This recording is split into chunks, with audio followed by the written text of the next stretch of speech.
Hello everyone and welcome to my channel. If you're new here, my name is Michelle and I am a certified weight loss, nutrition, and diabetes prevention health coach. But most of all, I have lost 132 pounds. It has taken me over 2 years and I've hit maintenance about 2 months ago. And I wanted to take a minute to tell you why I became a health coach.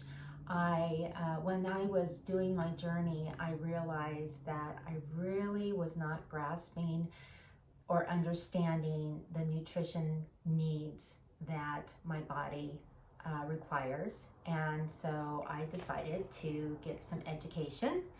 I'm a medical assistant and have been for 26 years. I've worked in 8 different specialties and now currently work in the hospital. I have cut my work hours to part-time to pursue the opportunity to help others that have struggled just like me. When I go through social media and YouTube, I just see so many posts of people asking the same questions and frustrated, feeling like a failure, not understanding, not being compassionate to oneself. And so I really want to help people. I have struggled my whole life. I started dieting when I was 13. My highest weight was 276 pounds. I have been overweight pretty much my entire life, and it has really affected me in every aspect of my life. And I want to help people that feel the same way that I did, and also that have health conditions that kind of are obstacles in our health journey to lose weight and to get healthier. One of the things that I hear about that I didn't quite understand when I started, I do follow WW Blue Plan, and I love the fact that Weight Watchers has the community that he has. And I just love the community. We help each other. When one person's down, others are up, and vice versa, and you just cannot beat that sense of community. It's something that I need and that I will be with probably for the rest of my life.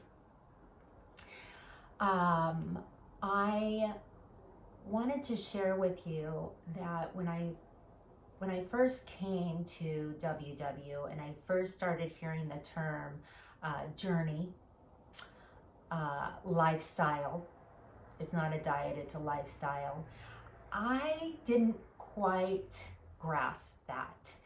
And it was a diet for me because I've been dieting my whole life.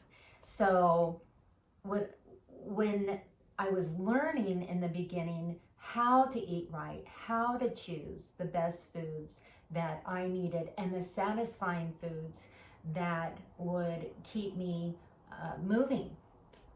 And so for some reason, I always felt that I needed to restrict, and in order to lose weight, that I needed to go hungry, and that I needed to be on plan 100% of the time.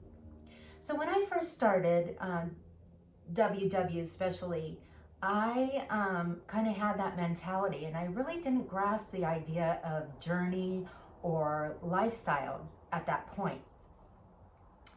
I have come and gone to WW many times. I think I lost count at 8.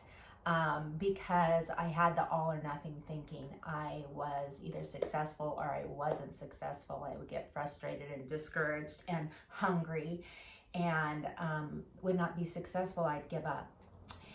And I've learned so much since then. How I ended up being successful is because I have more better days on plan than I have off days. But I wish somebody would have told me from the very beginning that that is the fact. We tend to tell each other and share with each other our best practices and our experiences and what we need to do to stay on plan. But I don't see too many of us sharing our struggles and the facts that we do have snacks and we do have struggles and we do have hungrier days than others, and we go off plan pretty regularly. And I think that's important, and I think that people starting out in their journey who don't quite have or grasp this knowledge yet and experience, it's important to share that.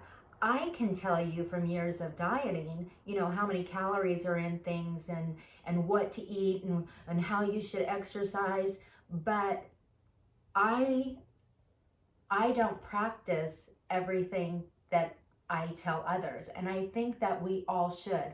I have so many other women and men that I follow in their Facebooks and their journeys and the YouTubes and the recipes. And some of them, most of them actually really do share in their struggles. But for people that follow us, they don't want to hear the struggling because they're having struggles of their own. But in some way, we need to incorporate that we all struggle, and we always will. The reason that I'm successful is because I never gave up. This time I didn't give up because I didn't have a choice. I was very, very ill, and I was not going to live very long if I did not change my ways. I had a hemoglobin A1C of 9.2. I was on insulin, 5 injections a day, and I was still uncontrolled.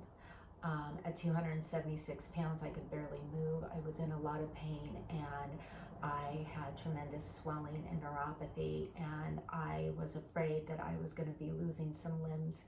And I waited until I was that sick before I really tried to find a way. But there is no specific way that works for everybody. And I think the reason why I always kept coming back to WW is because there's so many different ways that you can work the plan. And they're so supportive, and they teach you excellent concepts. And I think that I was just drawn to that over and over again. So this time, I approached it a little differently. The first thing that I did was I educated myself and earned my certifications. And then I got some therapy. And my therapist helped me with binge eating. I was a terrible binger. It was not good. I would binge until I made myself ill. I would go to multiple drive-through fast food restaurants, and I needed to find some other way of coping than going to food. I still go to therapy, and she's wonderful, and I now am armed with tools and skills that I go to instead of food. But there are still times where I struggle. And I really appreciate having those tools, but the tools don't work 100% of the time. And I will always struggle, and I think that's probably why I continue to see the therapist until I feel that I feel comfortable and in better control of my emotions and my binges. One thing I did go through was terrible depression. And that kind of came and went throughout my journey, especially in the beginning. And I think that that was because I lost my best friend. My best friend was food. It was binging. It was how I coped. And I didn't know what to do. And I was depressed because I didn't know how else to cope, and I was missing food. And that's when I started therapy. And I told the therapist that, I can't have this, I can't have that. I'm not going to be able to eat this ever again. I'm having a hard time. And she said to me, well, you may not be able to have those exact foods, but you're just going to replace them with something different, or create a recipe that will satisfy that hunger or that need or that sweet, and but it'll be a better option for you being a diabetic. And I never thought about it that way. I always thought about it as I can't have and restriction. And when she said that to me, I started looking for new recipes, creating new recipes, doing tests in my kitchen. I still do that. I've come up with wonderful recipes because I decided that I'm not going to be deprived. And that's no way to live, and nobody wants to live that way. You cannot say, I'm never going to eat ice cream again. I'm going to find a way to eat ice cream again. I have tried recipe after recipe after recipe. I would say at least 20 to 30. I haven't found the right one yet, but I'm still working on it. And matter of fact, I tried a new one yesterday that's in the freezer for me to try, because I am going to find a way to have that ice cream. I'm going to find a way to have that cookie now and then, but it's going to be a cookie that's not going to set me in a roller coaster of cravings or blood sugar roller coaster that is going to hurt myself in the long run being a diabetic. So, but I was bound and determined that I'm going to eat well, and I'm going to get to have those treats, and I'm going to participate with family functions. And I love to cook, and I want to still cook. I still do cook. I love it. I'm a foodie, and I'm always going to be a foodie. So embrace it and find a way. So now that's how I succeeded. And today I have a treat. I have my treats every single day. And I built it into my plan that works for me. One thing that I've learned is my plan isn't going to work for you. It has to be your plan. So when I do coaching with my clients, I make sure that I know what they like, the foods they enjoy, what foods or vegetables especially do they not like. And then I can help them find replacements, help them find recipes, create recipes, keeping it simple, keeping it easy, getting together some snack ideas for them. It's not just about knowing your calories and macros, though I do those calculations as well, and they can help you, especially when you stall or hit plateaus. There's a place for them, but not in the beginning. Do small steps. Break it all down. When you hear about this is a lifestyle, you haven't built that lifestyle yet, but you will. When you hear this is a journey, not a diet, and it's going to take time, you don't really know what that means yet, but you will. So if you're in the beginning stages of losing weight, I call it the honeymoon phase, is the first month or two when you drop a whole bunch of weight in the beginning. And then we all hit a plateau, and usually our first go-to is to restrict even more, and that is where we all go wrong.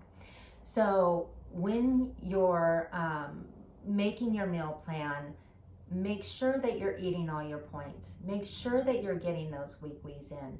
If you like a treat every day, make sure you're building that treat in to your plan every day. If you're going way above your calories and macros, or way above your Weight Watchers points, it's okay. Start with just one meal. Say, I'm going to divide my points or my calories, this for the meals, this amount for snacks. And if you can just do one meal, for a week. That's fabulous. Then take on another meal, and then a meal and a snack, or 2 meals and a snack, and build it as you get used to the plan that you're following. Sometimes we have to jump right in and do all or nothing, but all it does is create confusion, frustration, and it's just too much too fast. So you don't have to drink a gallon of water, walk 5 miles, and follow your plan to the T every single day from the very beginning. This is about finding your way that works for you, one step at a time.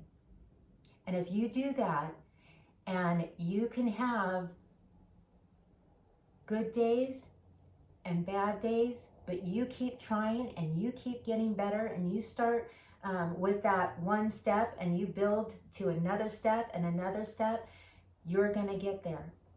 If you need a little help, that's what I'm for. Reach out to me. As I said, I cut down on my hours and work part-time because I'm going to follow my dreams, and that's to help other people just like me. I will leave in the description box my contact information and my Facebook group.